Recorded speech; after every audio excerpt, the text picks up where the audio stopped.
పిల్లలు అందరూ కలిసి పొడి కార్పొరేటర్ గారు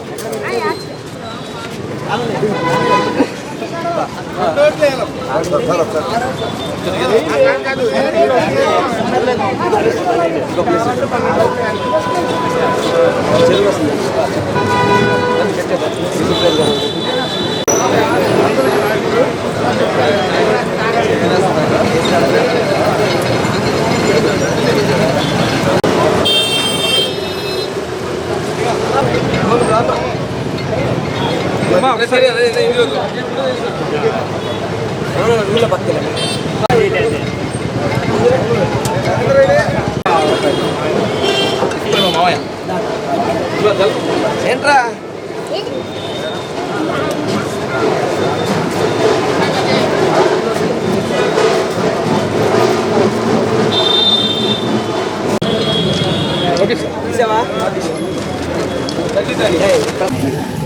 డివిజన్ పర్యటనలో భాగంగా డివిజన్లో పర్యటన జరుగుతుంది. మన ఈ కార్యక్రమం మన రుహుల్లా గారు, ఎమ్మెల్సీ గారు, పెద్దలు గౌతమ్ రెడ్డి గారు, అదేవిధంగా షహీనా సుల్తానా గారు, ఇతర పార్టీ నాయకులు అందరం కలిసి రావడం జరిగింది.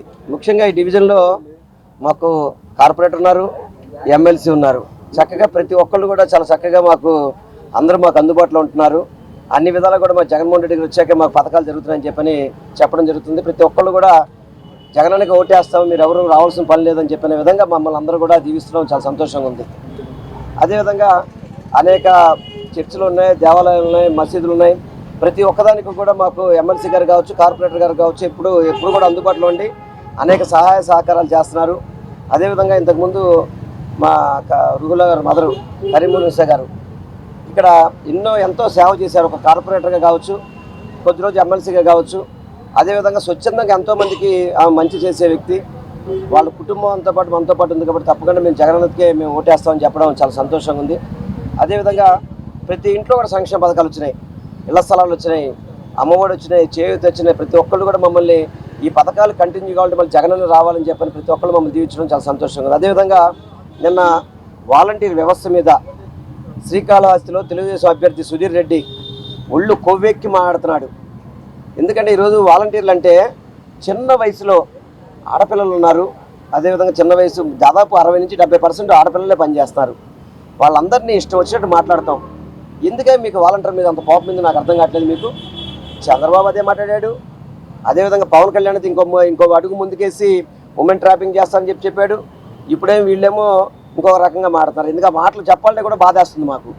వాలంటీర్ వ్యవస్థ ద్వారా ఈరోజు ఒకసారి అవ్వాతాతలను అడగండి ఏ విధంగా సర్వీస్ చేస్తారనేది, లబ్ధిదారులను అడగండి ఏ విధంగా సర్వీస్ చేస్తారని చెప్తారు. అంతే తప్ప నీలాంటి కొవ్వు పలిసిన వాళ్ళని ఇలాగే కనపడుతుంది. ఎందుకంటే వాలంటీర్లతో మీకు పని లేదు, మీకు డబ్బు విపరీతంగా ఉంది, ఆ ధనబలంతో మీ ఇష్టం వచ్చినట్టు మాట్లాడుతున్నారు. ఈరోజు ప్రతి ఒక్క పేదవారిని అడగండి వాలంటీర్ వల్ల ఎంత మంచి జరుగుతుందా అనేది. అంతే తప్ప మీ ఇష్టం వచ్చినట్టు మాట్లాడి వాలంటీర్ వ్యవస్థను మాత్రం కించపరిస్తే మాత్రం సహించేది లేదని చెప్పని చంద్రబాబు కానీ, పవన్ కళ్యాణ్ కానీ, నారా లోకేష్ కానీ వాళ్ళ తొత్తులందరికీ కూడా చెప్తాను. వాలంటీర్లను ఒక్క మాట అన్నా కూడా మర్యాదగా ఉండదని చెప్పని హెచ్చరిస్తూ ఈరోజు ఈ డివిజన్ పర్యటనలో చక్కగా పాల్గొన్న ప్రతి ఒక్కరికి కూడా నేను పేరు హృదయపూర్వక ధన్యవాదాలు, నమస్కారాలు తెలియపరుచుకుంటున్నాను. ముఖ్యమంత్రి చేసి ఏం పీకాడాడు? 14 సంవత్సరాలు ముఖ్యమంత్రి చేశాడు కదా. మరి ఈరోజు పేదవారు గుర్తుకొచ్చారా? పేదవారు ఇప్పుడు గుర్తుకొచ్చారా అంటున్నా. 14 సంవత్సరాలు ముఖ్యమంత్రి చేసిన వ్యక్తి అమ్మఒడి ఎందుకు పెట్టలేదు? 45 ఏళ్ళు దాటి ప్రతి మహిళకి చేయూత ఎందుకు పెట్టలేదు?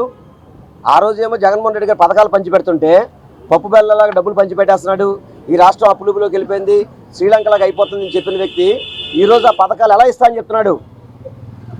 అంటే ఎన్నికలు వస్తున్నాయి కాబట్టి పథకాలు ఇస్తాడా? అదే జగన్మోహన్ రెడ్డి గారు పథకాలు ఇస్తే శ్రీలంక అయిపోతుందా? బుద్ధి జ్ఞానం లేదు. వయసు పెరిగింది కానీ మనిషికి అయితే వయసు పెరిగింది, మతి పోయింది అతనికి. చంద్రబాబు కూడా నేను ఒకటే చెప్తాను, చంద్రబాబు మాటలు ఈరోజు ఈ రాష్ట్రంలో కూడా ఎవరు నమ్మే పరిస్థితి లేదు. తప్పకుండా ఈ రాష్ట్రంలో 175కి 175 సీట్లు గెలిచేది వైఎస్ జగన్మోహన్ రెడ్డి గారు మాత్రమే అని మీ అందరూ కూడా తెలియదు. అందరికీ నమస్కారం. మరి ఈరోజు సెంట్రల్ నియోజకవర్గంలోని 59వ డివిజన్లో మాజీ మంత్రివర్యులు, సెంట్రల్ నియోజకవర్గ సమన్వయకర్త వెల్లంపల్లి శ్రీనివాస్ గారు, అలాగే ఎమ్మెల్సీ ఎంపీ రుహుల్లా గారు ప్రతి గడపకు తిరగడం జరిగింది. ప్రతి గడపకు వెళ్ళినప్పుడు ప్రజల యొక్క సంతోషం ఏంటంటే జగనన్న, మేము ఎదురుగా చెప్పడం కాదు, వాళ్ళే చెప్తున్నారు జగనన్న చేసినటువంటి పథకాలు అలాగే అభివృద్ధి గురించి. ఎందుకంటే గత ప్రభుత్వంలో చూసుకుంటే చంద్రబాబు నాయుడు అది చేశాను ఇది చేశాను అన్నారు. ఏం చేశారు? గోడలకి పెయింట్లు మాత్రం వేయించారు. దేనికి? జంతువులకి ఉపయోగపడినట్టుగా, ప్రజలకి ఏది ఉపయోగం లేనట్టుగా ఉపయోగించే విధంగా ఏది చేయలేదు.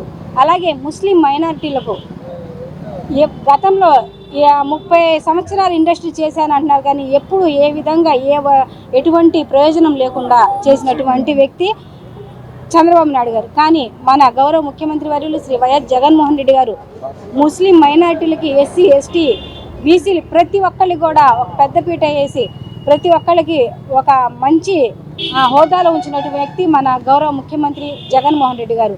అలాగే మరి ఈసారి ఎన్నికల్లో కూడా 7 ఎమ్మెల్యే సీట్లు ఇవ్వడం కూడా చాలా సంతోషంగా ఉంది. మన ముస్లిం మైనార్టీలు కూడా ఆయనకి ఎప్పుడు వదిలిపెట్టాం. ఈసారి 2024 కూడా అత్యంత మెజార్టీతో గెలిపించుకుంటాం. ఎందుకంటే చంద్రబాబు నాయుడు గారు, బీజేపీ, పవన్ కళ్యాణ్ ఎన్ని పొత్తులు వచ్చినా సరే చిత్తుగా ఓడించి మళ్ళీ మన వైఎస్ఆర్సీపీ జెండా రెపరెపలాడేది ముఖ్యంగా మొట్టమొదటిగా మన సెంట్రల్ నియోజకవర్గంలోనే అని ఈ సభాముఖ్యంగా చెప్తున్నాను. ఎందుకంటే చంద్రబాబు నాయుడు రాగానే మా ముస్లింలకి రిజర్వేషన్ తీసేస్తాను, మళ్ళీ బీజేపీ వస్తే ముస్లింలకి ఎంత ఉపయోగం లేకుండా ఉందంటే ఎన్ఆర్సీ ద్వారా చాలా ముస్లింకి ఉపయోగం లేదు, మళ్ళీ ఎన్ఆర్సీ కూడా అమలు చేస్తామని అంటున్నారు. అందుకని మన బీసీలో పుట్టడం ఒక పుట్టుకానా అని చెప్పి బీసీలకి నీచంగా మాట్లాడినటువంటి వ్యక్తి చంద్రబాబు నాయుడు గారు. జగన్మోహన్ రెడ్డి గారు బీసీలు కానీ, ఎస్టీలు, మైనార్టీలు ప్రతి ఒక్కరికి మంచిగా చూసిన వ్యక్తి. మన నియోజకవర్గం కాదు, మన విజయవాడలో 3 నియోజకవర్గాల్లో అత్యంత మెజార్టీతో మన వైఎస్ఆర్సీపీ జెండా ఎగురుద్దని నేను సభాముఖంగా చెప్తున్నాను. అలాగే ఈ కార్యక్రమానికి ఇచ్చేసిన ప్రతి ఒక్కళ్ళకి, మరి fibre net chairman Punuru Gautam Reddy గారికి, అలాగే డిప్యూటీ మేయర్ గోగుల రమణ గారికి, వైఎస్ఆర్ కుటుంబ సభ్యులందరికీ, మీడియా మిత్రులకు ప్రత్యేక ధన్యవాదాలు తెలుపుతున్నాను. 9వ డివిజన్లో గడప గడప కార్యక్రమంలో మా ముఖ్య అతిథిగా వెల్లంపల్లి శ్రీనివాస్ గారు, అదేవిధంగా మన గౌతమ్ రెడ్డి గారు, ఇక్కడ స్థానిక కార్పొరేటర్ షైనా సుల్తా గారు, మా డివిజన్లో ఉన్న వైఎస్ఆర్ కాంగ్రెస్ కుటుంబ సభ్యులందరూ ప్రేమతో అన్న మాకు ఈ జెండా భుజం మీద ఉంటే ఇప్పుడు మాకు ఒక మంచి నమ్మకమైన నాయకుడు అనుకుంటున్నారన్న అని ప్రతి గుమ్మం ఎదుర్కొంటున్నారు. దేనికంటే వైఎస్ఆర్ కాంగ్రెస్ పార్టీలో ఉన్న ప్రతి నాయకుడు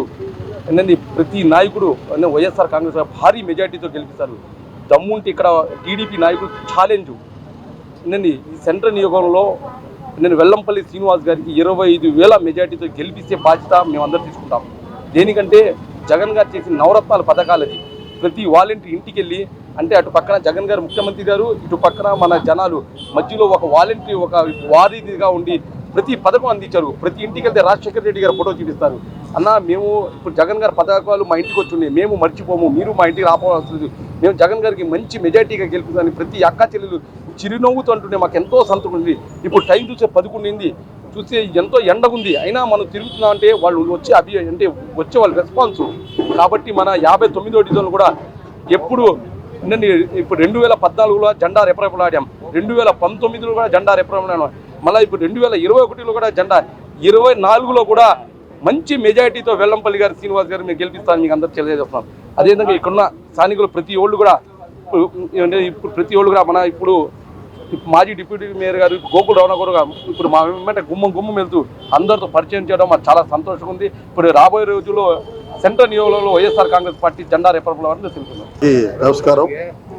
ఈరోజు 59వ డివిజన్లో వెల్లంపల్లి శ్రీనివాసరావు గారు గడప గడపకి కార్యక్రమం నిర్వహించడం జరిగింది.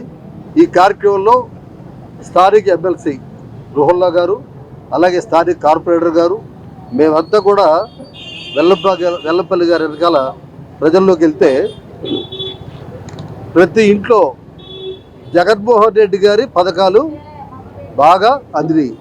వాళ్ళంతా సంతోషం వ్యక్తం చేస్తున్నారు. మేము పెన్షన్ తీసుకుంటున్నాం, మా ఇంటికే 3,000 తెచ్చిస్తున్నారు, అలాగే ఆసరా, చేయూత ఇవన్నీ కూడా మా ఇంటికి వస్తున్నాయండి. మేము చాలా సంతోషం. జగన్మోహన్ రెడ్డి గారికి తప్ప ఎవరికి ఓటేయమని చెప్పి వాళ్ళు స్వచ్ఛందంగా ముందుకు వచ్చి చెప్తున్నారు.